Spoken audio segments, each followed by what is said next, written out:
Hi guys, and welcome back to another video again with the Powers. I'm Jake, and in today's video, I'll be giving you my review of the brand new board game Shake That City coming to you from AEG. I would give the designers of the game a shout out, but I'm going to butcher their names, but I'm just going to drop it down here below so you can see who the designers of the game to give them credit as well. But in Shake That City, essentially you are taking on the role of a city planner, and you will be shaking this nice little cube shaker, and you will be selecting tiles from the cubes that pop out, and then you will be using that to build your city to try and score the most victory points. We actually have a playthrough, a two-player playthrough of this game on our channel. I'll go ahead and link that somewhere up there. But if you don't want to watch that playthrough, we'll go ahead and jump down to the table. I will give you a short overview of essentially how the game works. Not going to go in detail at all since we have that playthrough, and then we'll be back up top here for my review.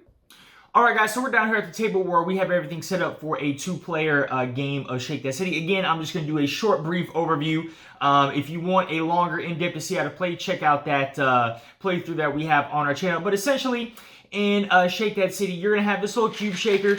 You're going to shake it and then push it in, and it's going to disperse cubes in a 3x3 grid. Whoever the active player is, the person that pressed the cubes out, they will be the first person to take a cube. So they're going to select a color cube and have to put those tiles in their city in that exact format. So let's say this person is going to be green. So I take two greens and I can put them anywhere on my board, but it has to follow the exact pattern. So it would look something like this. And that is a valid move right there. Every other player will have to choose a different color from the one the active player chose. So this person over here, let's say he chooses a blue. So he wants to put the blue in his city. So let's just say he puts it there and there. All right, so that is essentially how one round is going to work. After that, you'll go ahead and put the cubes back in the little cube shaker. You'll put them back in the cube shaker over here. You'll shake it back up, pass the cube shaker to the next person. That person will go ahead and push and distribute it out, and then they will become the active player and select what color they want. So let's just say this dude did black there, and he's going to put it right there. And then this person and everybody else on table will have to select a different color than black. All right, the game is going to be played over 15 rounds. After 15 rounds, the person that has the most victory points by the scoring objectives here will be the winner of the game. Again, if you want a more in-depth playthrough of or how to play, go ahead and check out our playthrough that I linked earlier in the video. Let's go ahead and jump back up top, go straight into my review. Alrighty, so let's go ahead and jump right into my review, starting here with the theme. I'm going to go ahead and give this theme an 8 out of 10. Look, I think this is a very good theme here, and this theme does tie in really well with the mechanics of the game. Essentially, at the core of the game, guys, like I said, you are a city planner, and you are trying to build the best or the most functional city out of everybody else. And so they have this cool, the cube shaker is really the draw of this game, this cool little cube shaker that you shake it and it pushes cubes out in that 9x9 grid.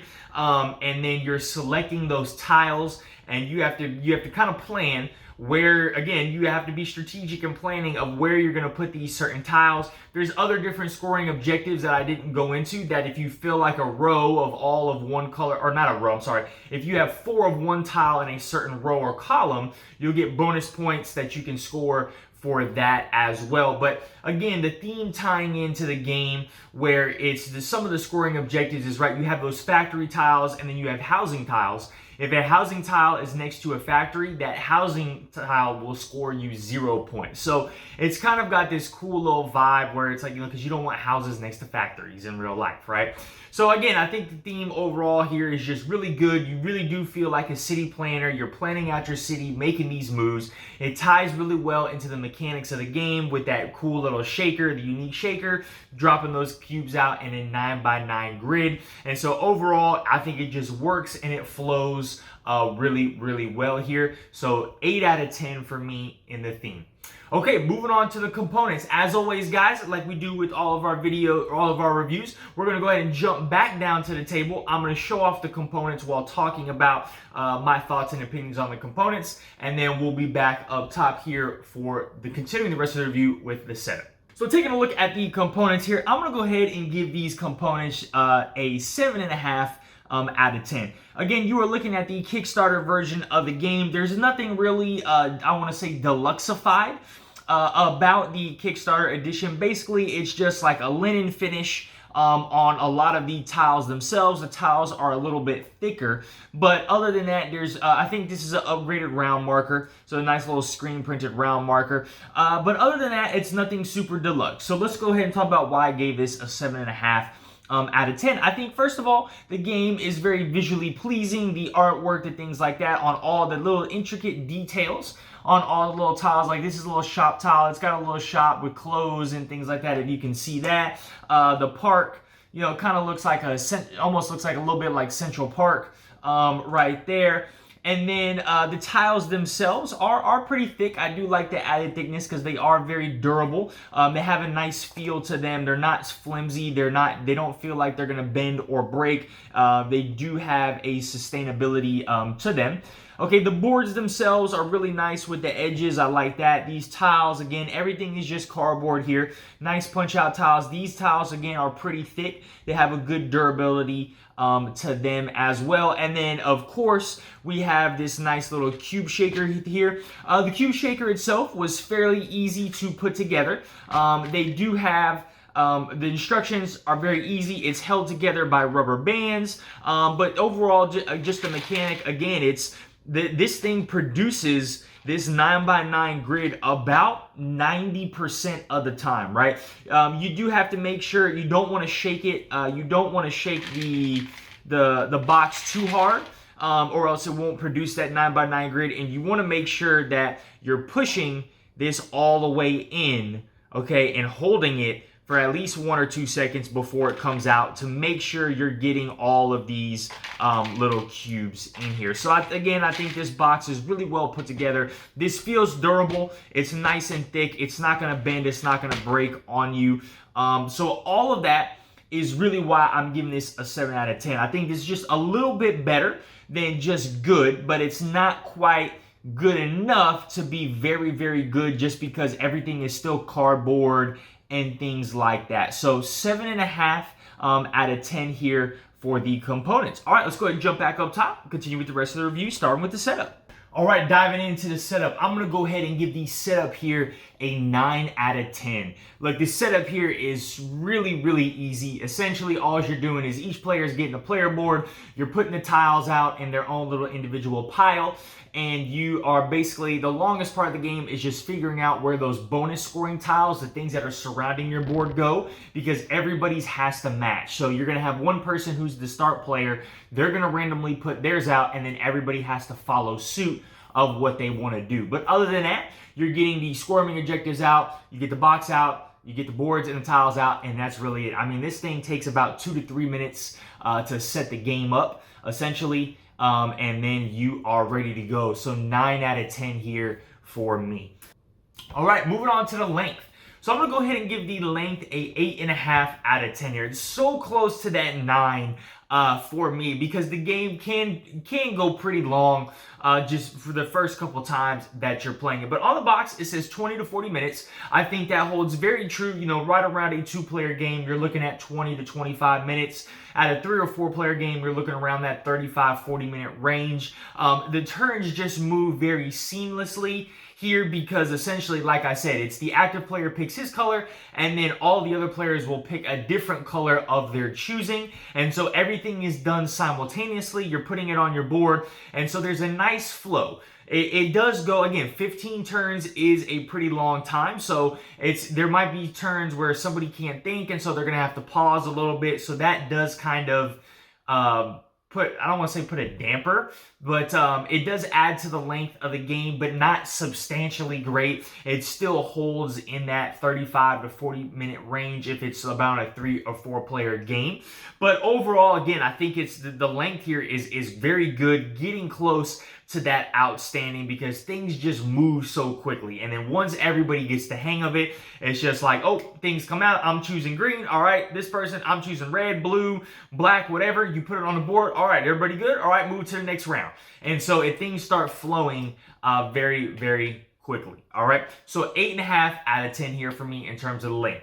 All right, moving on to the difficulty. Remember, guys, as always, the lower the number here, we feel the easier the game is. The higher the number, the harder we feel the game is. I'm going to go ahead and give this a 4 out of 10 here. Look, I think at the core of the game, it's very simple. The cubes that come out of the shaker, you're choosing a color. If you are the active player, you get first choice. If you're not, you have to choose a different color than the one the active player has chosen. And you're putting your tiles, the color of tiles that you chose, in that exact pattern that is in the formation of those 9 cubes.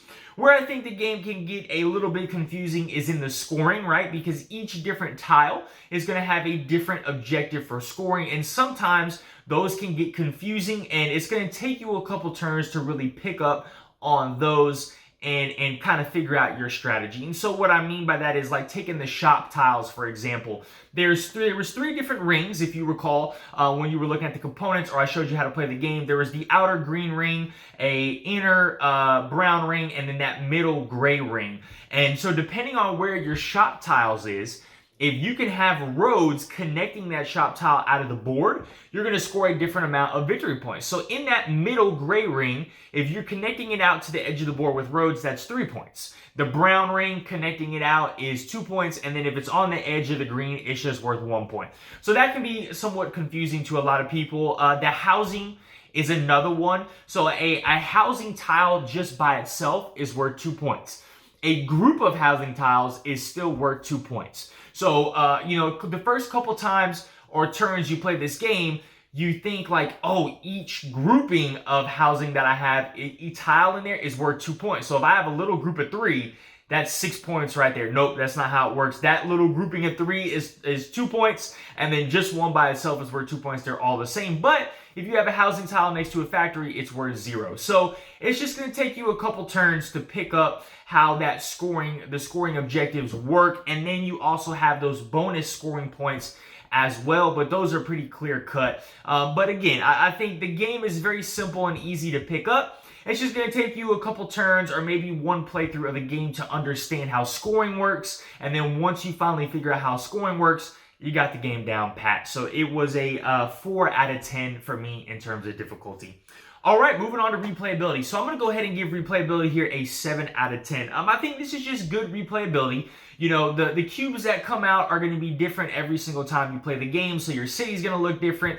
The extra bonus scoring objectives that are on the edge of the board, those are most likely going to be different every time, and I know I really haven't talked a lot about those, but basically what those are is in the rows and the columns, some rows you can score those points, these victory points, these extra bonus points, if you have 4 of the same tile in a row or column where it lines up, or if you fill in an entire row or column, you'll be able to score bonus points for that as well. So those are going to shift and change on what row and columns you need the 4 of the same tile or color of tile.